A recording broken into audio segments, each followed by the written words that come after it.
we hear a lot of talk about the vendor financing, people funding their own customers, people funding their own competitors and sometimes. And the question is this a bubble? Is this a Ponzi scheme? What exactly is going on?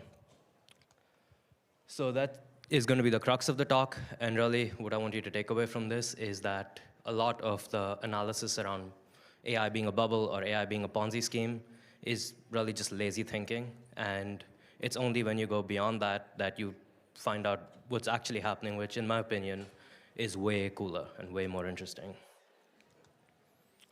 OK, so this is the quick TLDR, because everybody has short attention spans these days. Essentially, what you're seeing is a whole bunch of people funding their own customers.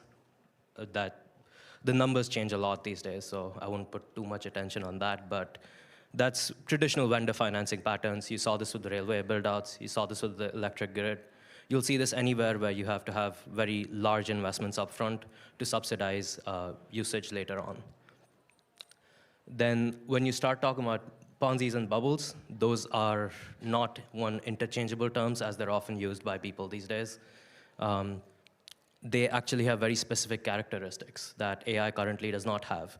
And even if you were to argue that AI is overpriced, which there are some good arguments to be made, especially for specific ecosystems in AI, that does not actually mean that the entire ecosystem that we're building for follows the patterns of Ponzi's and bubbles. Then we'll talk about the specific mechanism and specifically why people are investing in these build-outs, what they hope to gain out of it, aside from just throwing money around because they have nothing better to do. And finally, we will be covering that kind of from a more futuristic perspective, what's actually happening, because some of this will get pretty grim with regards to monopolies and research lock-ins, and I prefer to focus on what is actually actionable as opposed to just talking about problems and then leaving. All right, first, we got some of the big purchases here. I'm sure you guys have seen the charts, you guys have seen the numbers. As stated, people just love coming up with announcements these days. So there's a very good chance that by the time the stock is done, there's going to be another deal that should have been up there that somebody closes, but c'est la vie. And by the way, I work as an AI researcher, so trust me, it gets so annoying to keep up with all of this. Now for the real meaty part of this analysis, that's why they got me here, is what is actually going on.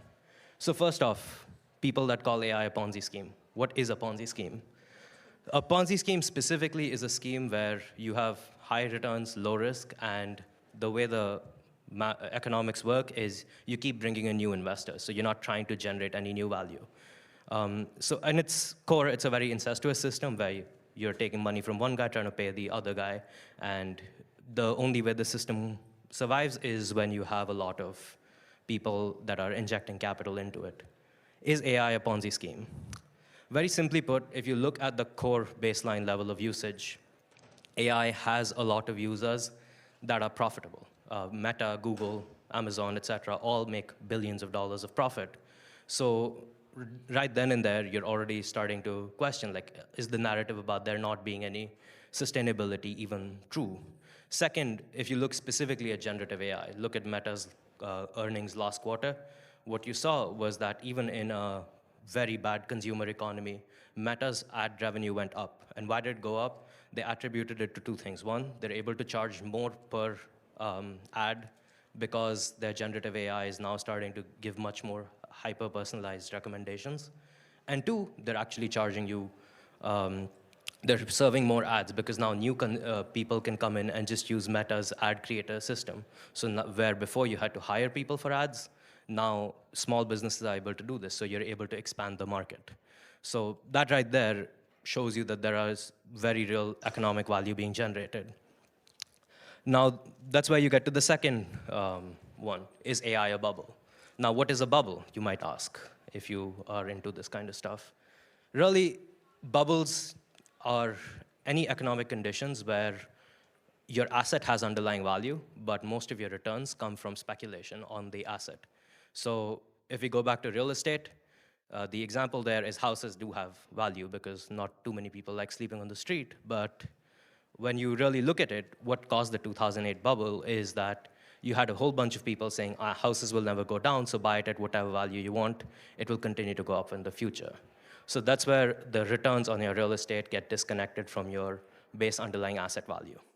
And you could argue that some of this in AI, AI does show this trend, especially some specific subsectors of AI, where you are just speculating on something being more valuable because of AI, or with AGI in general, where you're just coming up with these random definitions and random benchmarks to push the kick the can down the line to say, once we get this, we'll have the $1 trillion economic unlock.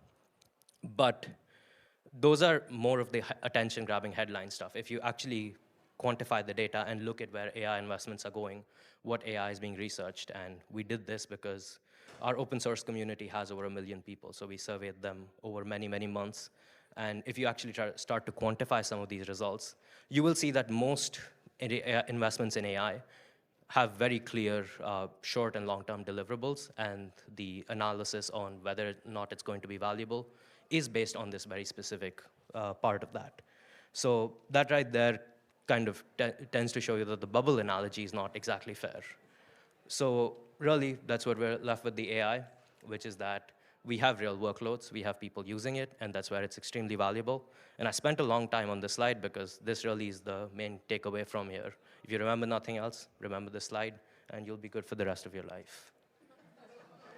Next, we have this thing. So if it's not any of those, what is it? Simply put, it's vertical integration and vendor financing. Basically, what you do is you give a lot of, when you have a lot of money and you have to spend it somewhere, and the asset you're trying to sell is very, very expensive, what you do is you use some of your profits to subsidize it to increase demand. Once you've increased demand for it, what you can do is you can show other people that we've had a 10x in demand, we need to build more, we need to build more. You're building more, you can bring in unit economics, the cost of production goes down, and eventually what you start to get is, even though I'm selling at a cheaper price, I'm selling a much higher volume, and the cost of production has gone down so much that I'm actually selling at better margins than my original. This, if you've studied the finance circles, is called G1's paradox. What I just described to you is actually how it works behind the scenes. And this is what we're seeing here. We're seeing industrial scale build-outs so that eventually token prices will fall so far down that we're not going to be left with anything else. We're going to be left with such cheap intelligence that everything else gets built around it. So that's where we get to the last slide, control and lock-in. What does that mean, and who's involved there? This is NVIDIA hitting $5 trillion. Why are they hitting $5 trillion? Why do they have an 80% gross revenue or gross margins? That right there is because they have something called the CUDA, where everybody else is building on top of it. When NVIDIA tries to invest very heavily in startups, they do this because what Jensen's trying to do is say, hey, I want the next generation of technologies to be continuing to build around CUDA. Because if we don't, you have heterogeneous computing come in, you have a lot of AI inference providers, et cetera. Right now, they're already outperforming GPUs. But the migration cost to build on an AI inference provider is much more expensive than a lot of these guys might have you think. That's why AMD is doing a lot of work with building out their standards. Intel had their own open standards thing. Everybody's basically trying to make sure that the bottom right, heavy investment to switching costs goes down, and NVIDIA is trying to make sure that everybody stays locked in. So they make everybody buy NVIDIA, and that way the next generation stays there, which, is just 3 lines to what I just said. You're creating a lot of infrastructure lock-in, investor lock-in, and what that does, unfortunately for your system, is that you're not going to be left with very cool forms of research because you get locked into the GPU way of doing things. The way hardware happens is how software gets built, because you'll always build software around the constraints of your current system. There's a very good paper called The Hardware Lottery, if any of you are interested. I would suggest checking that out, but that breaks down this whole phenomenon in a lot more detail.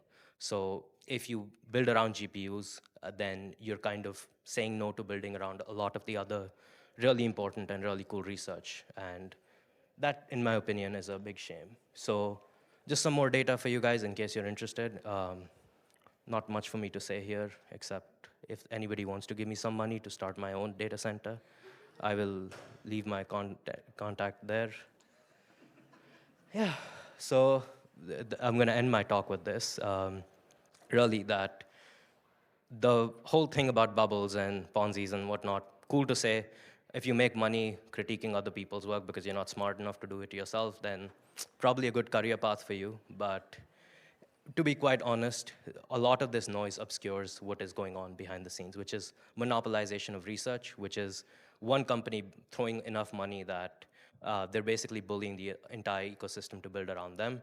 And if you are at all interested in AI research and building stuff for the future, what you want to be doing is you want to be investing into open standards, frameworks that can kind of cross-coordinate across different organizations, which is kind of what we're working on right now at my cult. We have custom silicon, which is what a lot of the people here are also selling, edge hardware, and new architectures. That's it. I'll catch you guys soon. Peace.